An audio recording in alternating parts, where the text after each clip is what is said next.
Fala galera, seja bem-vindo ao canal Itelis na área e vamos lá para mais um dia de análise do mercado cripto. Hoje a gente tem política monetária, a gente tem o Fed aí na nossa frente, o mercado vai ficar travado até as 13 horas, até as 15 horas, na verdade, aí do Brasil, né? Então a gente vai analisar o mercado aqui, vai entender para que direção ele pode ir e quais são as expectativas das próximas taxas de juros. Vamos comentar um pouquinho sobre isso na data de hoje, porque isso pode ou não impactar as criptos, beleza? Então é muito importante que a gente esteja ligado nesses movimentos. Se você não for inscrito no canal, considere se inscrever. Aqui eu trago um mega conteúdo todos os dias da semana, principalmente quando eu falo sobre análise on-chain. E caso esse conteúdo faça sentido para você, deixa seu like para dar aquela força pro canal. Bom, indo direto aqui para a gente falar de taxa de juros, já matar isso, o mercado está precificando que hoje não terá aumento, tá? Então, o mercado só será surpreendido caso a gente tenha um aumento ou caso a gente tenha redução na taxa de juros. Não acredito que vai acontecer a redução e também não acredito que vai acontecer o aumento. Então, se simplesmente vier o que é o esperado do mercado, o mercado nem vai se movimentar. O que todo mundo está olhando para hoje, nesse momento, vai ser o pronunciamento do Powell, se ele vai deixar pistas de quando vai começar a redução dessa taxa de juros, tá? Eu acredito que a gente já chegou no topo, eu não acredito que a gente vai aumentar mais a taxa de juros daqui para frente, tá? Se a gente olhar previsões ali para novembro, o mercado enxerga que a gente ainda pode ter um aumento, tá? A maior parte, 70% está apostando que a gente não vai ter um aumento em novembro, mas a gente tem uma galerinha ali apostando que a gente vai ter aumento sim. E se a gente olhar para dezembro, mesma coisa, dezembro a gente tem a maioria acreditando que a gente já chegou no topo aqui já. Esse nível que nós estamos já é a parte mais alta da elevação da taxa de juros. E aí se a gente for olhar para o ano que vem, 2024, ali para março, a reunião de março, a gente já começa a ver que tem pessoas começando a acreditar que a gente vai ter redução na taxa de juros. E por que eu estou falando isso daqui para você? Porque se a gente olhar ali para março, a gente tem 14% já apostando em redução da taxa de juros. Se a gente for olhar para maio, a gente já tem 28% apostando na redução da taxa de juros. Se a gente olhar para julho ali, cara, a gente já vai ter a maioria apostando na redução da taxa de juros. E se você é um investidor, você sempre tem que estar à frente daquilo que está acontecendo no atual momento. Um investidor, ele foca mais em time frames mais longos, né? Eu já comentei aqui dentro do canal que você tem que estar, no mínimo, olhando para 12 meses daquele investimento que você está fazendo, tá? A gente vai falar de curto prazo do Bitcoin, então com uma operação de short no curto prazo, vou explicar para vocês isso daí. Mas quando a gente olha para longo prazo, a gente tem que enxergar um time frame para frente. 12 meses é ideal. E quando a gente olha para metade do ano que vem, a gente já vê que estaremos em um processo de redução da taxa de juros. Eu sei que muito se acredita, né, que quando a gente faz a redução da taxa de juros é quando a gente entra em recessões, é o momento ali que a gente tem um grande crash nas bolsas, né? Isso realmente pode acontecer, como aconteceu no passado, mas isso também pode não acontecer. E por que eu digo que isso pode não acontecer? Porque se a gente olhar para os empregos nos Estados Unidos, isso continua muito forte. A economia ela ainda continua aquecida. Se a gente tem uma economia aquecida, lá nessa data, quando a gente tiver a redução da taxa de juros, a gente pode não ter a recessão. Eu moro aqui nos Estados Unidos, hoje eu descarto um pouco, tá? Essa possibilidade da gente ter uma recessão. Não acredito tanto que isso daí vai acontecer, não, beleza? Mas o ponto é que tá todo mundo olhando ali mais para frente. Então, às 3 horas da tarde, horário de Brasília, a gente vai ter o aumento da taxa de juros, beleza? Se mantiver ali, não vai fazer diferença nenhuma no mercado. Só que às 3h30, a gente vai ter o pronunciamento do Powell. E exatamente no pronunciamento que todo mundo quer saber é qual é a expectativa da redução da taxa de juros. Realmente, a gente vai começar ali em março, antes, depois? Então isso é o que todo mundo vai estar olhando nesse momento, beleza? Bom, olhando aí para gráfico, né, price action, a gente sempre tem preço nos mostrando tudo isso, todas essas notícias, tudo que acontece em relação àquele mercado, a gente consegue identificar isso através da análise técnica, tanto a análise de price action quanto a análise on-chain também. Então, quando a gente olha para o Price Action, a gente vê que o DXY ele está em região de resistência, tá? E ele está com divergência no RSI. Essa daqui é uma região de venda do ativo, não é uma região de compra, é uma região onde a gente está sobrecomprado, a gente já está com divergência, ou seja, a gente tem espaço para entregar uma queda. Estou falando que DXY vai voltar para o fundo aqui embaixo? Não, cara, mas a gente precisa entregar pelo menos uma retração dessa movimentação de alta aqui. Vinha até 0,382 de Fibonacci, seria legal. Vinha até 0,618 de Fibonacci, tá tudo dentro. A gente ainda continua em movimentações de altas, beleza? Mas saca só, olha um ponto interessante. Se você olhar para exatamente essa data aqui, ó, dia 8 de março, você vai ver que o DXY estava nesse patamar aqui, né? Se a gente pegar o Bitcoin e olhar dia 8 de março, aonde nós estávamos? 8 de março, nós estávamos aqui, ó. Olha que louco, olha só. Isso daqui pouca gente se ligou ainda. Dia 8 de março, nós estávamos aqui embaixo. A gente estava com o Bitcoin valendo 19 mil dólares. E quando a gente olha para o DXY, ele recuperou exatamente para essa região, ou seja, a força do dólar, ela voltou para a mesma região de 8 de março. Só que se a gente olhar para o Bitcoin, a gente vai ver que o Bitcoin não voltou para a mesma região do dia 8 de março. Isso daqui é um sinal bem interessante, né? Muito se fala que o DXY ele vai ser um indicador, né? Se a gente vai ter o preço do Bitcoin subindo, o preço do Bitcoin caindo, porque isso mostra um pouco da liquidez, né? Se as pessoas estão correndo para dólar ou não. Mas um ponto é que o Bitcoin está ganhando força perante ao DXY. Se a gente analisar isso, cara, 8 de março, a gente estava em 100 pontos DXY. Bitcoin estava em 19 mil dólares. Hoje nós estamos em 100 pontos no DXY.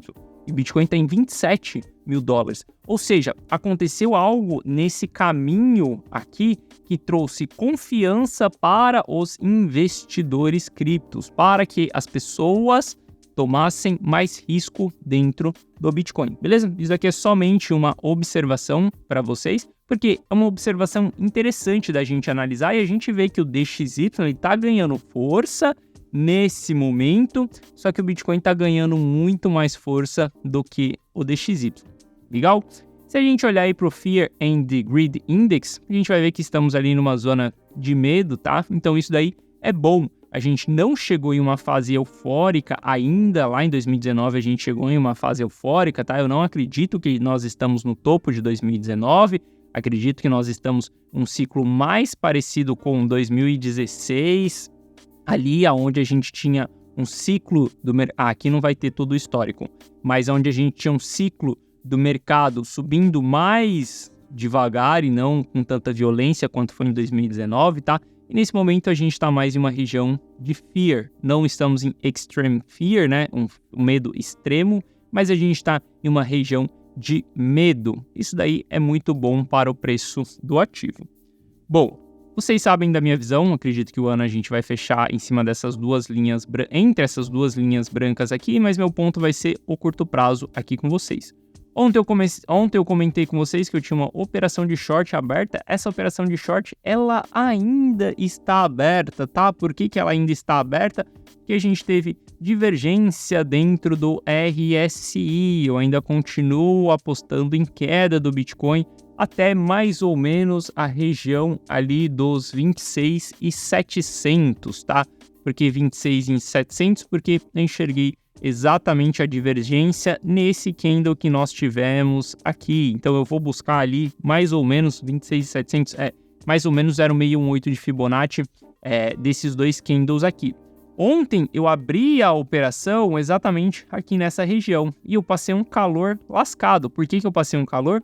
Porque o ativo veio até aqui embaixo, não pegou exatamente o meu take e ele voltou aqui em cima e quase me estopou. Por que ele não me estopou? Porque sempre a gente coloca o nosso stop ali no topo do candle, né? O certo seria meu stop aqui no topo de candle de entrada que eu fiz, mas a gente sempre coloca ele um pouquinho mais para cima para a gente não tomar violinada. E não tomei uma violinada aqui nessa movimentação, ainda estou no jogo dentro dessa operação, tá? E quando eu fechar essa operação, eu vou postar lá dentro do canal do Telegram. Mas a operação está se estendendo por mais tempo do que eu esperava, beleza? Esperava simplesmente uma correção mais rápida aí no mercado para eu poder fazer o fechamento dessa operação. No momento eu estou no lucro dentro dessa operação, tá? No momento eu estou ali com, acho que com 5, 7% mais ou menos de lucro dentro dessa operação, mas eu ainda vou seguir na operação, não vou fechar ela, vou deixar o mercado me tirar mesmo, ou ele vai me tirar no stop, ou ele vai tirar no take ali.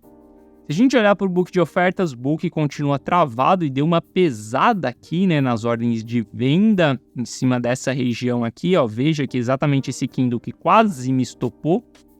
A gente tem mais ordens de venda aqui, ordens bem fortes, e ali no momento a gente teve 174 ordens a mais, tá? Por que que meu stop ele tá um pouquinho mais para cima aqui? Simplesmente porque eu olho no book, vejo onde tem as ordens, vou colocar meu stop acima dessas ordens, beleza? Vai ser um pouco mais difícil dele pegar as minhas ordens ali. Só que a gente também tem compra ali nos 26.500. Meu take vai estar mais ou menos aqui, ó, 26.700 por volta dessa região.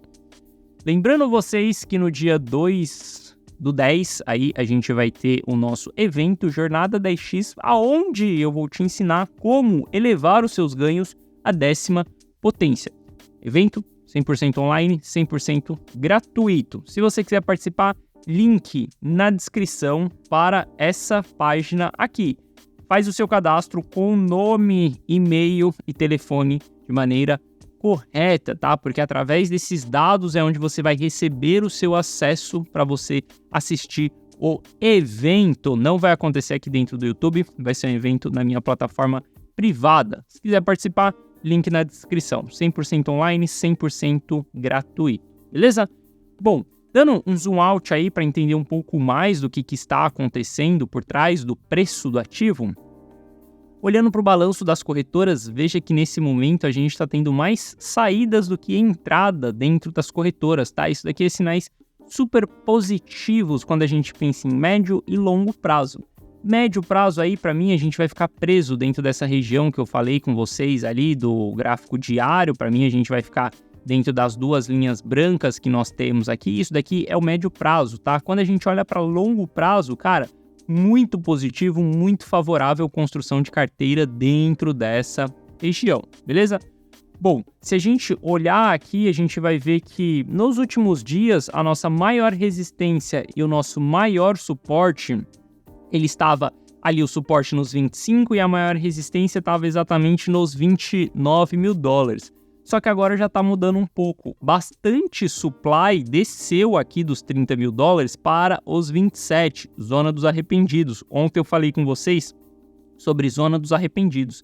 Saca só, se a gente olhar para o dia 1º de setembro, a gente tinha a maior quantidade de supply aqui em cima, nos 28.800. E se a gente olhar para a data de hoje, a gente vai ver que esse supply dos 28.800 desceu um pouco exatamente para essa região aqui. Significa que as pessoas venderam com medo, venderam em zona de prejuízo. A gente já sabe que investidor de curto prazo, nesse momento, se ele está realizando alguma coisa, ele está simplesmente realizando prejuízo. Quem está pensando no curto prazo, que entrou no topo do mercado ali, porque ia ter a aprovação de ETF e tudo isso, e simplesmente entrou sem saber o que estava fazendo, entrou com o mercado sobrecomprado. O mercado entregou queda agora e o mercado está com tendência de baixa nesse momento. A gente está brigando para se recuperar acima da média de 200 períodos. Se a gente estiver abaixo dela, a gente está em tendência de baixa, cara. E aí essas pessoas que entram sem saber o que estão fazendo, acreditando que isso daqui é só festa, que o mercado só vai para a lua, tá? Que é alta, infinita, simplesmente aí as pessoas acabam caindo do cavalo, enxergando que não é assim. O mercado, ele anda em ondas. Essas pessoas capitulam, essas pessoas desistem. Sempre tem os novatos andando na contramão, comprando alta, vendendo queda, comprando alta, vendendo queda. Se você fizer isso, é a fórmula perfeita para você não lucrar e a fórmula perfeita para você poder quebrar dentro de qualquer investimento, beleza?